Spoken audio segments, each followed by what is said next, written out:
G'day guys, it's Tim Guest here, Australia's leading financial educator and founder of Infinite Wealth. Whether it's your first time tuning in today or you're a long time follower and client, thank you so much for joining us. Please remember, we love to get your feedback, comments and questions, so please interact with the video.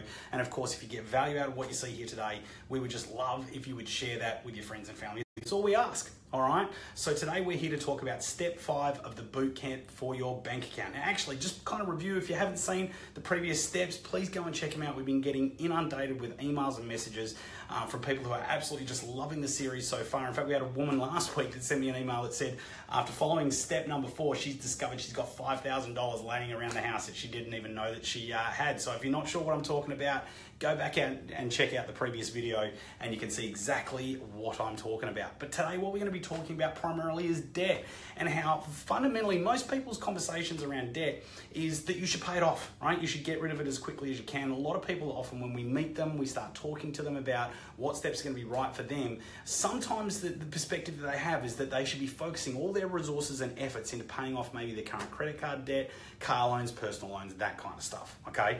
Now, what we want to basically introduce here is the concept that there are very different types of debt, okay? Now, firstly, let's break them down into the two simple ones: good debt, bad debt. Now, what do I mean by good debt and bad debt? Good debt relates to investment debt. So good equals investment debt, i.e. these are loans or monies that you've borrowed to invest. Now, the great thing about investment debt, it's tax deductible, okay? Meaning that the debt that you've got there is cheaper debt, all right? So that's a good debt to have, okay? It's very, very different to what I often refer to as bad debt, which relates to personal debt. Now, of course, the first thing, first thing that most people refer, or first thing that people think of when I'm referring to personal debt is often things like credit cards, car loans, personal loans. We just kind of mentioned that. The big one that I also want to bring in here is your mortgage. If you have a mortgage, it's personal debt. Now, what's the only thing I mean by bad or by personal debt? The only thing that it discerns it from the other type of debt is this is non-tax deductible debt, i.e. the mortgage that you have on a house that you're living in, it's non-tax deductible, okay? Primarily, what this all means is that this is cheap, okay, and this is expensive. We want to be talking here about what's going to have your money working hardest for you, right? So just keep that in mind as I start to talk about what we're talking about. Now, let's also now start to talk about maybe some more particular details around personal debt. So let's say it's not uncommon nowadays, particularly when we meet people, people have accumulated some consumer debt. So as an example, quite often we see people that have credit cards. And in fact, actually, let's talk about my own personal situation. Before I started investing, let's talk about that. Now, I had a $10,000 credit card, maxed out, okay? That was with the ANZ. I also had another $10,000 credit card, I'm pretty sure it was with the NAB, maxed out. Okay, now keep in mind, credit card debts, we're normally paying much higher interest rates. In fact, a lot of credit cards you can pay in excess of 20% interest rate on those debts. Then the other thing that I also had is a car loan, okay? Now, I owed about $20,000 on that. Now, in terms of the minimum payments that we were having to make, or I was having to make on these particular debts. Now, as a minimum payment, this really wasn't paying anything off the credit card. In fact, I was probably getting further and further behind, but the minimum payment that was required by the credit card was $200 a month, okay? With this credit card, same thing, $200 a month, and with this car loan, I was paying $600 a month. See, here what I had in total was $1,000 a month in loan repayments, okay?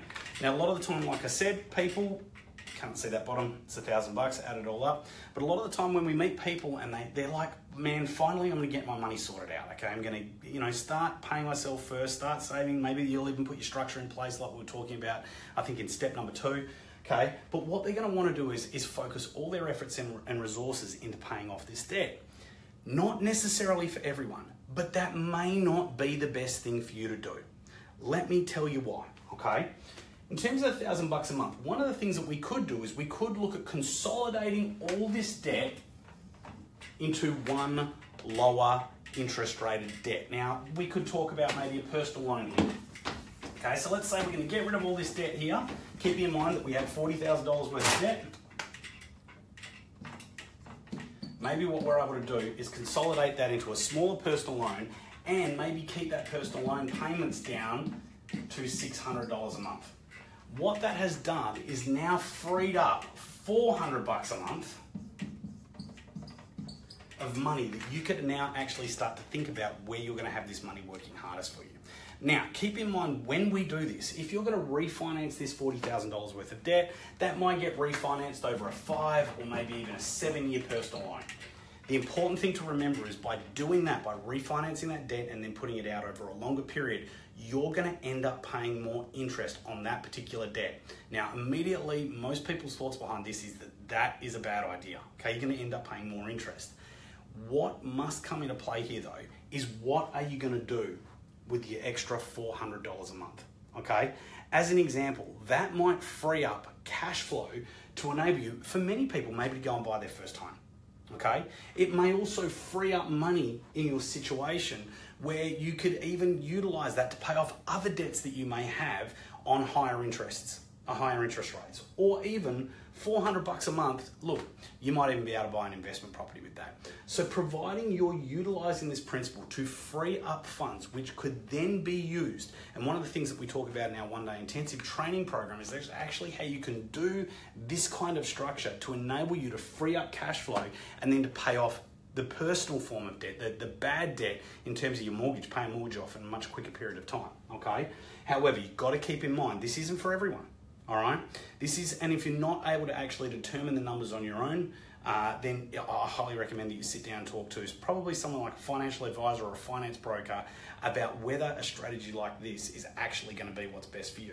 But in this case, you can free up $400 a week in terms of cash flow, which you could then put into something that's going to have your money working hardest for you. Like I said, whether that be in paying off other forms of larger debts, or whether it be into paying or putting money into maybe acquiring an investment property, which while you might pay some additional interest in the long term, if we're talking 5 or 7 years, you're going to make a hell of a lot more money if you're buying an investment property the right way, in the right kind of area at the right kind of time, than the additional interest that you might end up saving by consolidating that loan. All right, so keep in mind, necessarily paying off the debt that you have may not be the best approach, okay? Now, like I said, it's very important that you get the advice from the right kind of professional before you implement a strategy like this. Of course, we're here to help, so if you want any help in doing this, please reach out, comment, question, message us, something along those lines. If you guys know what I'm talking about, apart from that, keep it in mind as it could be a really powerful step in the step 5 of your bootcamp for your bank account. All right, guys, that's pretty much all I've got to run through with you today. Thanks for being with us. If you've got any questions or queries about it, let us know. If you found this valuable or you think this might help out someone else, share it with them, and stay tuned for later in this week. I'm going to be doing step 6, all right? So we're moving straight into step number 6. Thanks for being here, guys. I'll talk to you soon.